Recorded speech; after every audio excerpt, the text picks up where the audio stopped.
दोस्तों, आज हम लोग इस वीडियो के माध्यम से WAG9 मल्टी यूनिट लोको को कैसे इनर्जाइज करते हैं इसके बारे में चर्चा करेंगे।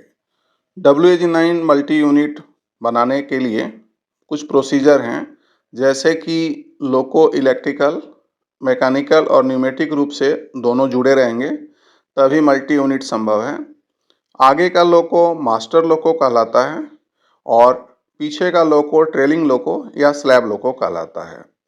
मल्टी यूनिट नॉर ब्रेक लोको हो या E70, ये दोनों को साथ में भी बनाया जा सकता है या अलग अलग भी बनाया जा सकता है। मल्टी यूनिट काम करते समय लोको पायलट को पीछे लोको के बारे में भी हमेशा आगे के DDU से जानकारी मिल जाती है। इससे मल्टी यूनिट काम करना बहुत आसान हो जाता है। मल्टी यूनिट के मध्य में देखिए, यहाँ EYC केबल के द्वारा दोनों लोको इलेक्ट्रिकल रूप से जुड़े हैं, CVC के माध्यम से मैकेनिकल रूप से जुड़े हैं और 4 पाइप आपस में कनेक्ट किए गए हैं, जिसमें BP, FP, MR और DV के ये चारों पाइप आपस में कनेक्टेड हैं। और इन चारों के एंगल कॉक को भी देख लेना है कि चारों के एंगल कॉक जो हैं खुले हैं कि नहीं। दोनों तरफ के एंगल कॉक को चेक कर लीजिए। इसके बाद हम लोग दोनों लोको के SB2 पैनल में जाएंगे और वहाँ MCB 110 और 112.1 को ऑन पोजीशन में कर लेंगे। SB2 पैनल में हम लोग आ गए हैं। यहाँ SB2 पैनल में देखिए MCB 110 और 112.1 दोनों ऑफ पोजीशन में है। दोनों को ऑन पोजीशन में लेकर आ जाना है और दोनों लोको में जाकर यह काम करना है।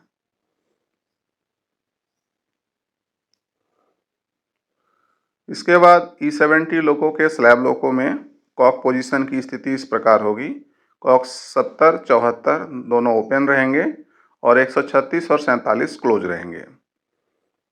तो यहाँ देखिए कॉक 70 और 74 ये दोनों जो हैं ओपन पोजीशन में हैं और इसके नीचे ही राइट साइड में कॉक 136 होता है, जो अभी ये ओपन पोजीशन में है, इसे क्लोज कर लेना है।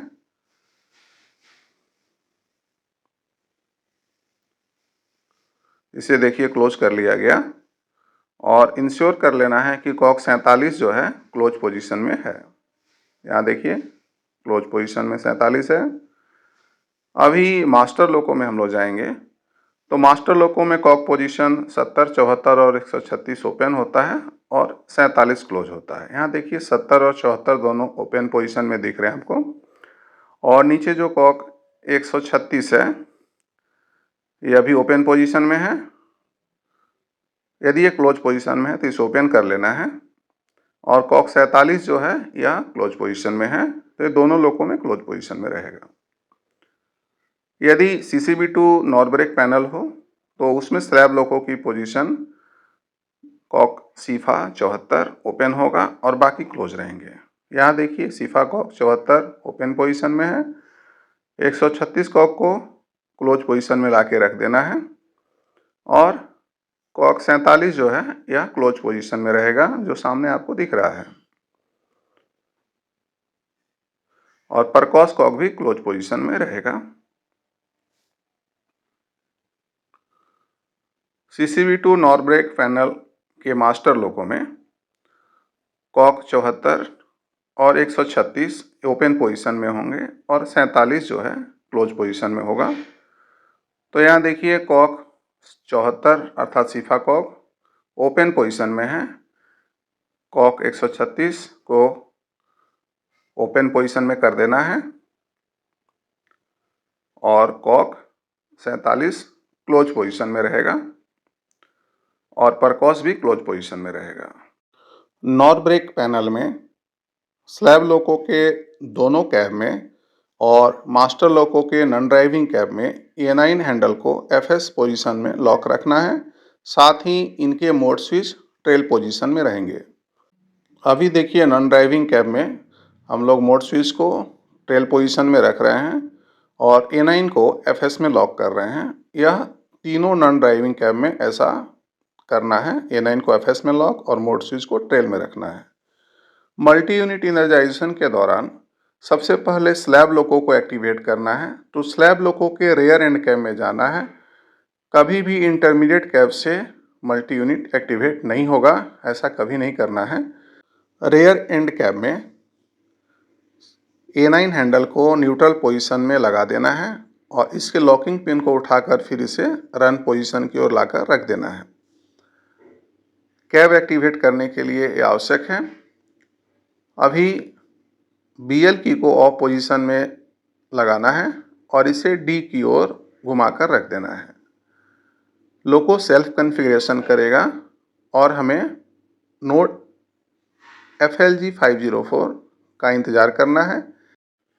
जैसे ही DDU में FLG 504 दिखे, इसके बाद हम लोग को BL की को D से ऑफ में ले जाकर निकाल लेना है। अभी देखिए FLG 504 दिख रहा है, तो हम लोग को BL की को D से ऑफ की ओर घुमाकर निकाल देना है।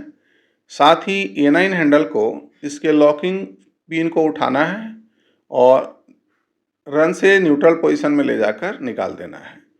फिर हम लोग को मास्टर लोको में आना है। मास्टर लोको में आकर BL की को ऑफ पोजीशन में लगाकर D की ओर घुमा देना है और साथ ही A9 हैंडल को न्यूट्रल पोजीशन में लगाकर इसके लॉकिंग पिन को उठाकर रन पोजीशन की ओर लाकर रख देना है। SA9 को इंश्योर कर लेना है कि एप्लीकेशन पोजीशन में रहे। इसके बाद आप लोगों को सामान्य रूप से इनर्जाइज कीजिए। आगे के पेंटो उठाने से पीछे का भी पेंटो उठेगा, आगे का डीजे क्लोज करने से पीछे का भी डीजे क्लोज होगा। आप लोगों को नोड इन्फॉर्मेशन में रख दीजिए और पीछे का नोड भी सामान्य रूप से आपको आगे दिखेगा। तो जब FLG 504 यहाँ आ जाए तो पीछे का भी नोड आप देख लीजिए। पेंटो उठाइए, डीजे क्लोज कीजिए और आगे काम करिए। साथ में ध्यान देने वाली बात यह भी है कि मल्टी यूनिट बनाने की प्रक्रिया आप पीछे कैब एक्टिवेशन से लेकर आगे के लोको इनर्जाइजेशन तक 10 मिनट के अंदर इसे कंप्लीट कर लेना है। यदि मास्टर लोको नॉर ब्रेक पैनल का हो अर्थात CCV2 हो तो उसमें देखते हैं कि आगे कैब कैसे एक्टिवेट करेंगे। तो सामान्य रूप से BL की को ऑफ से D पोजीशन में रख देंगे और मोड स्विच को यहाँ ट्रेल से लीड पर कर देना है। A9 यदि FS में लॉक है तो इसे लॉकिंग पिन को निकाल कर रख दीजिए और सामने जो स्क्रीन में ओके टू रन दिखा रहा है तो उस समय आप A9 हैंडल को रन पोजीशन में लाकर रख दीजिए। इसके बाद SA9 को एप्लीकेशन पोजीशन में होना सुनिश्चित कर लीजिए। लोको को अब सामान्य रूप से इनर्जाइज कीजिए। नोड इन्फॉर्मेशन मल्टी यूनिट काम करते समय बहुत ही आवश्यक है। तो जब भी आप मल्टी यूनिट काम करिए, मास्टर लोको के आगे ड्राइविंग कैब में DDU में नोड इन्फॉर्मेशन सेट करके रखिए। नोड इन्फॉर्मेशन में रहने से स्लैब लोको के स्टेटस के बारे में भी पता चलता है। अच्छा, ध्यान यह भी रखना है कि मल्टी यूनिट जब बनाते हैं आप तो आगे लोको जब इनर्जाइज करते हैं तो 10 मिनट के अंदर ये प्रक्रिया पूरी कर लीजिए। साथ ही यहाँ देखिए नोड पीछे का भी दिख रहा है, तो यहाँ नोड देखकर पीछे लोगों के स्टेटस के बारे में भी जान सकते हैं और यदि कोई नोड डिफरेंस हो रहा है या कोई ट्रबल हो रहा है तो आप उसके अनुसार ट्रबल शूटिंग कर सकते हैं। धन्यवाद।